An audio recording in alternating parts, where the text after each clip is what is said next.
It is a bird. They went back to the librarian. Where can we find out about birds? Angie asked. The librarian pointed to an old man sitting at a table, surrounded by books. You're in luck, she whispered. That Professor Feather, Featherwhite, he's an expert on wild birds. I'm sure he'll be interested in your footprint. I'll introduce you. The professor looked closely at Angie's drawing and made a clucking noise. Hmm, hmm, very unusual. I don't know of any birds in this area that could have made that print. It's quite large, but perhaps migratory. Bird from some faraway place. Got blown, of course?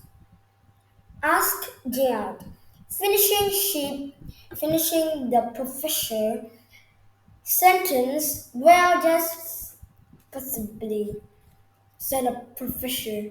Here's a book that might help you. Good luck.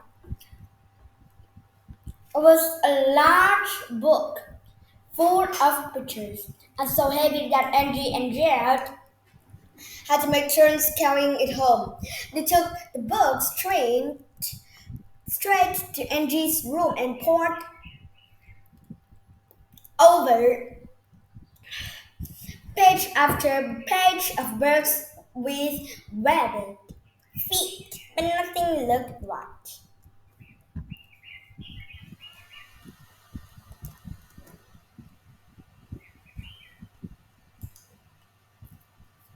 I don't think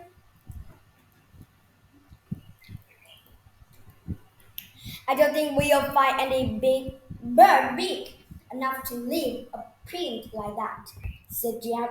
Besides, what about the tail marks? It could be a bird with a long tail like a peacock. Cock, said Angie. Peacocks aren't what about birds? Cried Jack. Oh well, maybe we've discovered the new water peacock, Angie said. Suddenly there was a banging on the door. Let me in, let me in. It was Benjamin.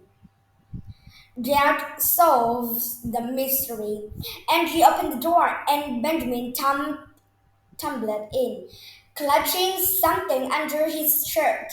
He could hear Sarah running down the hallway outside. Come back here, she yelled. Give me my fin. Benjamin said, and he said sternly. Are you still sternly? Are you stealing Sarah's swim fins again? Dare closed the door. And he does it. What? Sarah's feet might our footprint. Give it to me. Bang! Oh no, of course. And he said, slapping her forehead while Benjamin pulled the fin out from under his shirt. Ben, were you down by the creek a while ago? Gerald asked. No, Ben said innocently. Well, a long time ago.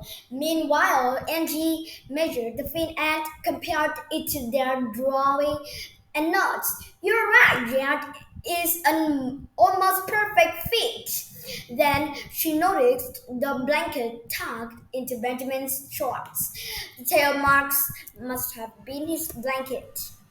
Benjamin read up and them. You mean you find my monster print? Angie and Gerard looked at each other and laughed. First we thought it was a dinosaur, said Gerard. Then we thought it was a bird, said Angie. But now we know it was the scariest monster in the whole world.